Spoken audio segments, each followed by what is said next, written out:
بسم اللہ الرحمن الرحیم قل اوحی الی انہ استمع نفر من الجن، کہہ دیجئے اے نبی کہ میری جانب وحی کی گئی ہے کہ جنوں کی ایک جماعت نے سنا۔ کس کو سنا؟ قرآن کو سنا۔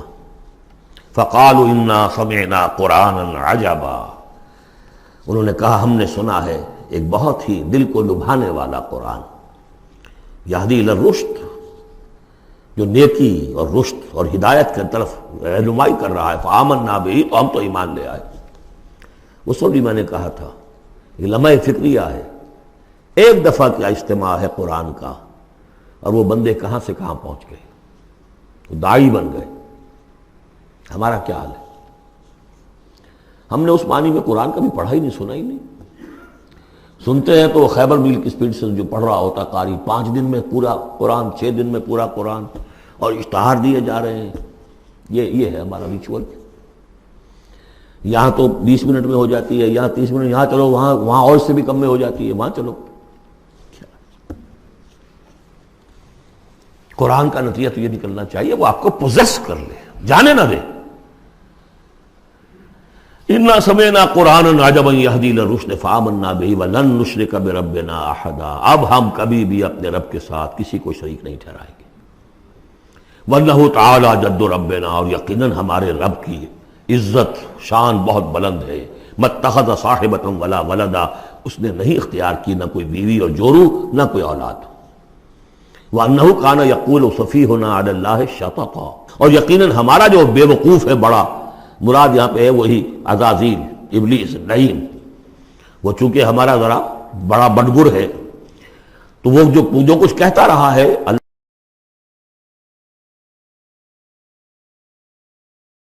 وَأَنَّا ظَنَنَّا أَن لَّن تَقُولَ الْإِنسُ وَالْجِنُّ عَلَى اللَّهِ كَذِبًا، ہم تو اس گمان میں رہے، خوش گمانی میں، کہ جن اور انسان اللہ تعالیٰ کے اوپر جھوٹ نہیں باندھیں گے، لیکن وہ بدماش تو جھوٹ باندھتا رہا۔ ہم نے اپنی شرافت میں اس کی بات کو مان لیا۔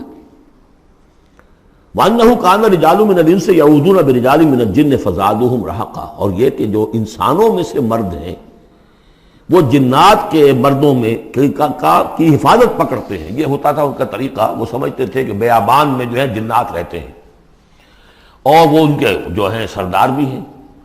تو اب راستے نے پڑاؤ ڈالا ہے جنگل میں، تو سب سے پہلے کہتے تھے کہ ہم اس جنگل کے، اس بیابان کے جنات کی ہم پناہ میں آتے ہیں۔ اب وہ سنتے ہوں گے یہ بے وقوف، یہ آدم کی اولاد، ہمارے تو جد امجد کو نکال دیا گیا جنت سے اس لیے کہ اس کو سجدہ نہیں کیا، یہ ہمیں معبود بنائے بیٹھے ہیں، ہماری پناہ طلب کر رہے ہیں۔ لہذا ان میں اور سرکشی پیدا ہو گئی، اور اکڑ گئے کہ یہ انسان ہو کر یہ ہماری پناہ مانگ رہے ہیں، ہم سے طلب کر رہے ہیں پناہ، تو اس سے ان کے اندر اور زیادہ سرکشی پیدا ہو گئی۔ وَأَنَّهُ كَانَ رِجَالٌ مِّنَ الْإِنسِ يَعُوذُونَ بِرِجَالٍ مِّنَ الْجِنِّ فَزَادُوهُمْ رَهَقًا وَأَنَّهُمْ ظَنُّوا كَمَا ظَنَنتُمْ أَن لَّن يَبْعَثَ اللَّهُ أَحَدًا، اور دیکھو انہوں نے بھی ایسا ہی سمجھا جیسا کہ تم نے سمجھا ہوا ہے کہ اللہ کسی کو نہیں اٹھائے گا۔ اس کے 2 معنی ہیں، یعنی بعد سے بعد الموت کوئی نہیں ہے، مرنے کے بعد جی اٹھنا نہیں ہے، اور یہ بھی کہ شاید اب اللہ کسی اور کو رسول بنا کر نہ بھیجے، أن يبعث الله أحدا، اس لیے کہ 600 برس بیت چکے تھے، وہ تورات سے واقف تھے جو سورہ احقاف میں تذکرہ آیا ہے۔ فترت وہی 600 برس، اور یہ طویل ترین وقفہ تھا نبوت کا، کہ کوئی نبوت، کوئی رسالت دنیا میں نہیں ہوئی، تو ان کو یقیناً اس سے خیال ہوا ہوگا کہ بس اب ختم ہوا معاملہ، اب کوئی اور رسول نہیں آئے گا۔ وَأَنَّا لَمَسْنَا السَّمَاءَ، اور ہم نے ذرا ٹٹولا آسمان کو، ہم نے چاہا کچھ خبریں لے کر آئیں ذرا غیب کی۔ فَوَجَدْنَاهَا مُلِئَتْ حَرَسًا شَدِيدًا وَشُعُبًا، تو ہم نے تو پایا اس کو کہ وہ بھرا ہوا ہے سخت چوکیداری سے، اور انگارے رکھے ہوئے ہماری وہ ہمیں کھدیڑنے کے لیے۔ یعنی یہ کہ ہمیں معلوم ہو گیا کہ کوئی واقعی وقت ایسا ہے، کیونکہ یہ سارا انتظام خاص طور پر جب کہ وہی یہ نبوت آتی تھی تو اہتمام کر لیا جاتا تھا۔ عام حالات میں کوئی بات نہیں، روح اتر رہے ہیں فرشتے، اور یہ جو ہیں یہ آگ سے بنے ہیں، وہ نوری ہیں، یہ ناری ہیں، کچھ نہ کچھ ان سے یارانہ گانٹھ کے کچھ نہ کچھ ان سے لے لیتے تھے، یا یہ کہ اچک لیا، من استرق سرقۃ، کسی نے کوئی چیز جو ہے کہیں سے لے لی۔ لیکن اب جو ہم نے دیکھا ہے آسمان کو، تو واقعی وہاں تو بڑے سخت پہرے لگے ہوئے، یعنی کوئی نہ کوئی وحی کا سلسلہ ہے اور نبوت آنی ہے، اور وہ نبوت ہمیں تو مل گئی، ہم جا کر سنائے کلام اور ہم ایمان لے آئے۔ وَأَنَّا لَمَسْنَا السَّمَاءَ فَوَجَدْنَاهَا مُلِئَتْ حَرَسًا شَدِيدًا وَشُهُبًا وَأَنَّا كُنَّا نَقْعُدُ مِنْهَا مَقَاعِدَ لِلسَّمْعِ، اور ہم وہاں بیٹھا کرتے تھے، وہاں پہ گھاٹ میں بیٹھا کرتے تھے کچھ سنگل لینے کے لیے، مقاعد، مقعد بیٹھنے کی جگہ، مورچہ جہاں پہ بیٹھا جائے، ہم وہاں پر اپنے ٹھکانوں میں بیٹھا کرتے تھے۔ فمن یستمع الان، لیکن اب اگر کسی نے کچھ سننے کی کوشش کی، یجد لہ شہابا رصدا، وہ پائے گا اپنے واسطے ایک انگارہ گھات میں، میزائل پیچھا کرے گا اس کا۔ وَأَنَّا لَا نَدْرِي أَشَرٌّ أُرِيدَ بِمَنْ فِي الْأَرْضِ أَمْ أَرَادَ بِهِمْ رَبُّهُمْ رَشَدًا۔ معلوم ہوتا بہت بڑے عالم تھے یہ، تورات کے جاننے والے، انہوں نے ایک ایسی عظیم بات کہی ہے یہ۔ ہمیں یہ معلوم نہیں کہ آیا زمین میں بسنے والے ان انسانوں کی کوئی شامت آ گئی ہے یا اللہ نے ان کے لیے کسی بھلائی کا ارادہ کیا ہے۔ رسالت آئے گی تو دو ہی نتیجے ہیں، یا تو کوئی عذاب آنے والا ہے اب، اس لیے کہ وما كنا معذبین حتی نبعث رسولا، یا تو کوئی بہت بڑے پیمانے پر انسانوں کی شامت آنے والی ہے، جیسے قوم نوح، قوم ہود، قوم صالح کا حشر ہوا تھا، وہ ویسا ہی حشر ہونے والا ہے۔ اللہ لا نظری، ہم نہیں جانتے، اشر ارید بمن فی الارض، زمین والوں کے لیے کسی شر کا فیصلہ کیا گیا ہے، ام اراد بہم ربہم رشدا، یا ان کے لیے ان کے رب نے بھلائی کا، خیر کا ارادہ کیا ہے۔ ظاہر بات ہے نبوت اور رسالت محمدی خیر پر منتج ہوئی۔ وَأَنَّا مِنَّا الصَّالِحُونَ وَمِنَّا دُونَ ذَلِكَ، اور دیکھو ہمارے اندر نیک بھی ہیں، جنات نیک بھی رہے ہیں اور دوسری طرح کے بھی ہیں، بد نہیں کہا، یہ ہے حکمت تبلیغ، بروں کو بھی برا نہ کہو، ہاں دوسری قسم کے بھی ہیں، نیک بھی ہے اور دوسری قسم کے بھی ہیں۔ کُنَّا طَرَائِقَ قِدَدًا، ہم تھے مختلف راستوں پر جو کہ ایک دوسرے سے پھٹے ہوئے تھے۔ یہ قددا جو آیا تھا نا، قدت قمیصہ، پھٹ جانا قمیص کا۔ وَأَنَّا ظَنَنَّا أَن لَّن نُعْجِزَ اللَّهَ فِي الْأَرْضِ وَلَن نُعْجِزَهُ هَرَبًا، اور ہم نے یہ جان لیا کہ ہم اللہ کو عاجز نہیں کر سکتے، ہرا نہیں سکتے، نہ زمین میں بھاگ کر، اور ہم کہیں بھاگ کر اور زمین میں اللہ کو شکست نہیں دے سکتے، اس کی پکڑ سے نکل نہیں سکتے۔ وَأَنَّا لَمَّا سَمِعْنَا الْهُدَىٰ آمَنَّا بِهِ، اور ہم نے تو جب وہ ہدایت سنی، الہدا سنا، اس کی استماع ہم نے کیا، ہم تو اس پر ایمان لے آئے۔ فَمَن يُؤْمِن بِرَبِّهِ فَلَا يَخَافُ بَخْسًا وَلَا رَهَقًا، تو جو کوئی بھی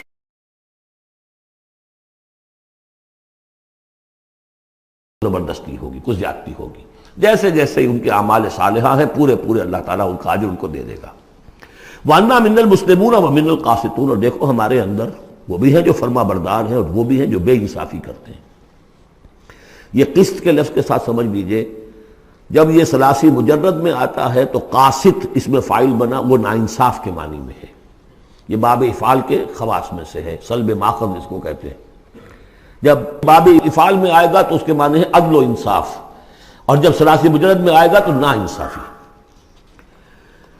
قاسطون فمن اسلم فاولئک تحروا رشدا، جو لوگ اسلام لے آئے، اطاعت قبول کر لی، تو انہوں نے تو گویا کہ ڈھونڈ نکالی خیر کی راہ، نیکی کی راہ انہوں نے تلاش کر لی۔ وَأَمَّا الْقَاسِطُونَ، اور جو بے انصاف فَكَانُوا لِجَهَنَّمَ حَطَبًا، وہ لوگ جو ہے پھر جہنم کا ایندھن بن کر رہیں گے۔ یہاں تک ان کی تقریر ہے جو انہوں نے تبلیغ کی ہے۔ اب جو بات آگے آ رہی ہے یہ خود اللہ کی طرف سے کلام ہے۔ أَن لَوِ اسْتَقَامُوا عَلَى الطَّرِيقَةِ لَأَسْقَيْنَاهُم مَّاءً غَدَقًا، اور یہ کہ یہ اگر لوگ اپنے اس طریقے پر جو طریقہ انبیاء کا تھا، جو آدم نے دیا تھا، جو نوح نے دیا تھا، یہ چلتے رہتے تو ہم انہیں خوب پلاتے، پانی بھر بھر کر خوب سیراب کرتے ان کو۔ یہاں لفظ طریقت آیا ہے قرآن میں، شریعت، طریقت۔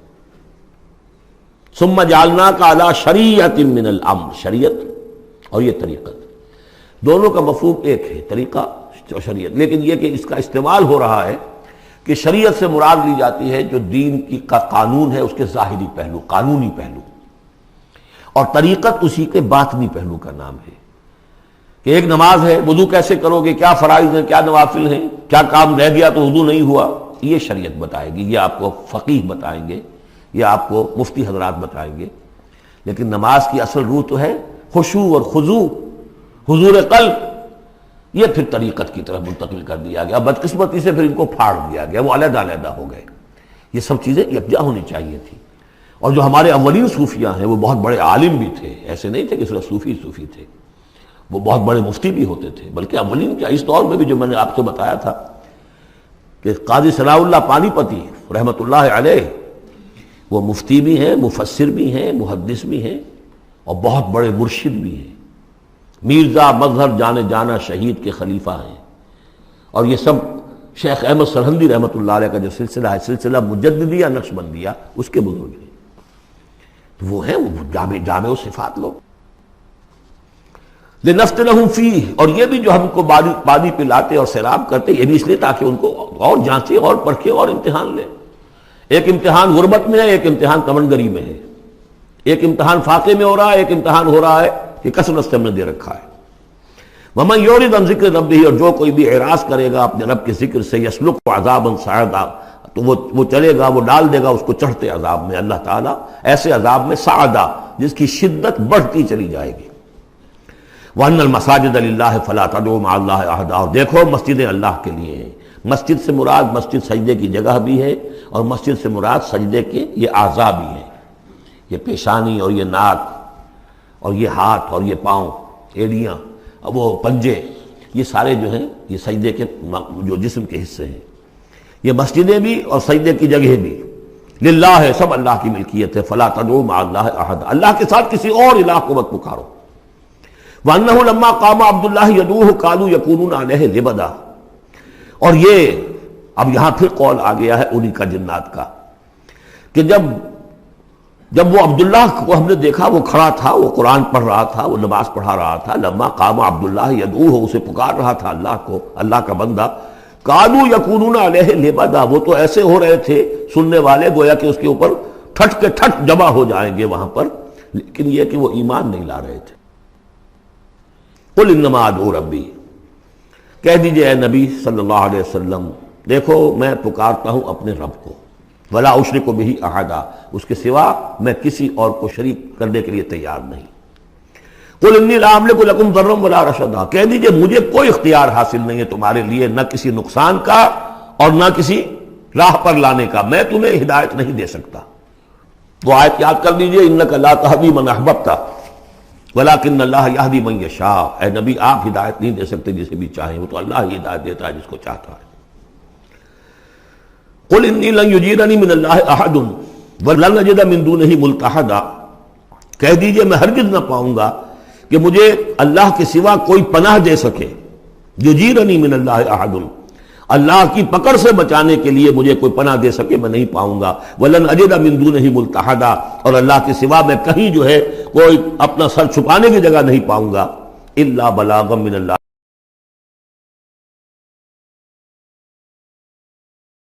فریضہ سر انجام دوں، اگر میں نے یہ کام نہیں کیا تو میں پکڑا جاؤں گا. فَلَنَسْأَلَنَّ الَّذِينَ أُرْسِلَ إِلَيْهِمْ وَلَنَسْأَلَنَّ الْمُرْسَلِينَ، ہم تو پوچھ کر رہیں گے ان سے بھی جن کی طرف رسولوں کو بھیجا، اور پوچھ کر رہیں گے رسولوں سے بھی. وَمَنْ يَعْصِ اللَّهَ وَرَسُولَهُ، جو کوئی بھی اللہ اور اس کے رسول کی نافرمانی کرے گا، فَإِنَّ لَهُ نَارَ جَهَنَّمَ خَالِدِينَ فِيهَا أَبَدًا، تو اس کے لیے تو پھر جہنم کی آگ ہے جس میں وہ ہمیشہ ہمیش رہے گا. حَتَّى إِذَا رَأَوْا مَا يُوعَدُونَ، یہاں تک کہ جب وہ دیکھیں گے جس چیز کی انہیں دھمکی دی جا رہی ہے، فَسَيَعْلَمُونَ مَنْ أَضْعَفُ نَاصِرًا وَأَقَلُّ عَدَدًا، اس وقت انہیں معلوم ہو جائے گا کون کمزور ہے مددگاروں کے اعتبار سے اور کون اقلیت میں ہے تعداد کے اعتبار سے. وہ تانے دیتے تھے نا کہ دیکھو محمد تمہارے پاس تو بیٹھے بھی ہوتے ہیں تو ہمارے کمی کاری بڑے لوور طبقات کے لوگ، اور وہ بھی چند ہوتے ہیں، دیکھو جا کے ابو جہل کی محفل بھری ہوئی ہے، بڑے بڑے لوگ بیٹھے ہوئے ہیں وہاں پر. اس وقت معلوم ہو جائے گا من اضعف ناصرا واقل عددا. یہ سورہ مریم میں بہت تفصیل سے یہ مضمون آیا ہے. قل ان ادری اقریب ما توعدون ام یجعل له ربی امدا، کہہ دیجئے اے نبی مجھے یہ معلوم نہیں ہے آیا جس چیز کا تم سے وعدہ کیا جا رہا ہے، جس چیز کی دھمکی دی جا رہی ہے. وعدہ اور وعید بنیاد ایک ہی ہے، اصل میں اصل الفاظ ایک ہی ہیں، وعید دھمکی، وعدہ، لیکن حروف اصلی وہی ہے. آیا وہ قریب آ چکی ہے اسے، یا ام یجعل له ربی امدا، یا یہ کہ میرا رب اس کے لیے ابھی کچھ مہلت دے، کوئی تمہاری رسی دراز کرے، یہ میں نہیں جانتا. یہ سورہ انبیاء کے آخر میں بھی آیا تھا،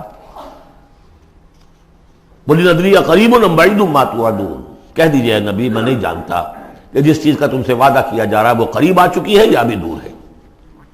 عالم الغیب، وہی ہے غیب کا جاننے والا. فلا یظہر علی غیبہ احدا، وہ اپنے غیب پر کسی کو مطلع نہیں کرتا، الا من ارتضی من رسول، سوائے جس کو وہ چاہے اپنے رسولوں میں سے.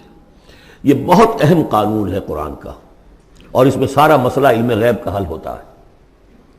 ایک بات تو یہ کہ ہمارے جو بھی بریلوی بھائی ہیں وہ بھی مانتے ہیں، 4 باتیں وہ مانتے ہیں. 3 میں نے ایک مرتبہ تحقیق کی تھی بڑی مفصل، جا کر بعد لوگوں سے ملاقات کی، ابھی میں طالب علم تھا.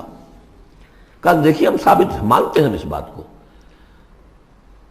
نبی کا علم ذاتی نہیں عطائی ہے، اللہ نے جو دیا وہی ہے، نبی کا علم قدیم نہیں حادث ہے، پہلے نہیں تھا پھر ہو گیا، اللہ نے دے دیا تو ہو گیا، اور نبی کا علم غیر محدود نہیں محدود ہے۔ میں نے کہا یہ تین باتیں جو شخص مان لے میرا اس سے اب کوئی جھگڑا نہیں رہا۔ لیکن ہمارے ہاں کچھ لوگوں نے ایک ڈیفینیشن کر لی علم غیب کی، علم غیب وہ ہے جو بغیر کسی کے بتائے خود حاصل ہو جائے، اس اعتبار سے تو میرے پاس بھی علم غیب ہے نہیں، یعنی کسی کے پاس کوئی علم ہے ہی نہیں، ہمیں دیا اساتذہ نے دیا، حضور کو دیا اللہ نے دیا، جبریل کو دیا اللہ نے دیا، اس معنی میں تو ذاتی علم تو کوئی بھی نہیں مانتا کسی کا، علم تو دینے سے ہوتا ہے۔ البتہ علم غیب کسے کہتے ہیں؟ وہ چیزیں جو ہماری نگاہوں سے چھپا دی گئی ہیں، وہ عالم غیب ہے، جنت ہے، دوزخ ہے، فرشتے ہیں، یہ سب کیا ہے؟ عالم غیب۔ تو نبیوں کو تو کچھ نہ کچھ حصہ اس کا دکھایا جاتا ہے تو نبی بنتے ہیں نا، ورنہ میرے اور نبی میں فرق کیا ہوا پھر؟ اگر میرا بھی علم وہی ہوتا ان السمع والبصر والفؤاد، تو میرے علم میں اور حضور کا بھی علم یہی ہوتا تو فرق کیا ہوا؟ حضور نے تو اس دوسرے علم کے اعتبار سے تو صاف کہہ دیا انتم عالم بامور دنیاکم، لیکن حضور کو معراج میں جنت دکھا دی، دوزخ دکھا دی۔ زمین پر رہتے ہوئے آپ نماز پڑھا رہے تھے، غالباً وہ جو کہ نماز پڑھائی جاتی ہے جبکہ بارش نہیں ہوتی، استسقاء کی نماز، اسی کے دوران اچانک ایک دفعہ آپ آگے بڑھے، لوگ حیران ہوئے کیا ہوا ہے، ایک دفعہ پیچھے ہٹے، لوگوں نے پوچھا بعد میں کہ حضور یہ نماز کا حصہ تھا، یعنی ہم بھی پھر اسی طرح کیا کریں اس نماز کے اندر؟ یہ فرمایا نہیں، اصل میں میرے سامنے جنت لے آئی گئی، اب بے اختیار میرا ہاتھ بڑھ گیا کہ میں اس کا پھل توڑ لوں، اور میرے سامنے اس کے بعد دوزخ لے آئی گئی اور اس کا جو بمکا آیا گرمی کا، اس سے میں بے اختیار پیچھے ہٹا۔ دنیا میں سیر کرا رہے ہیں، بہرحال یہ غیب ہی میں سے ہے۔ البتہ کل غیب یہ جو مانے اللہ نبی کے لیے وہ کافر ہے، اور وہ مانتے ہیں، بریلوی بھی مانتے ہیں، کل غیب کا کوئی سوال ہی نہیں۔ نبی کا علم محدود ہے، نبی کا علم حادث ہے، نبی کا علم عطائی ہے، تین باتیں مان لیجئے۔ باقی نبی کا علم کتنا تھا کتنا نہیں تھا یہ میں کون ہوں ناپنے والا، اور آپ کون ہیں ناپنے والے؟ دیا اللہ نے جو دیا، بتایا جو بتایا، اللہ اور خیر صلی اللہ۔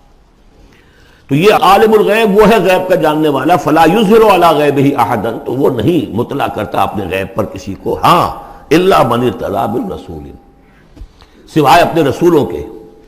کذالک نوری ابراہیم ملکوت السماوات والارض، ہم نہیں پڑھ چکے؟ ابراہیم کو بھی ملکوت دکھائے، حضور کو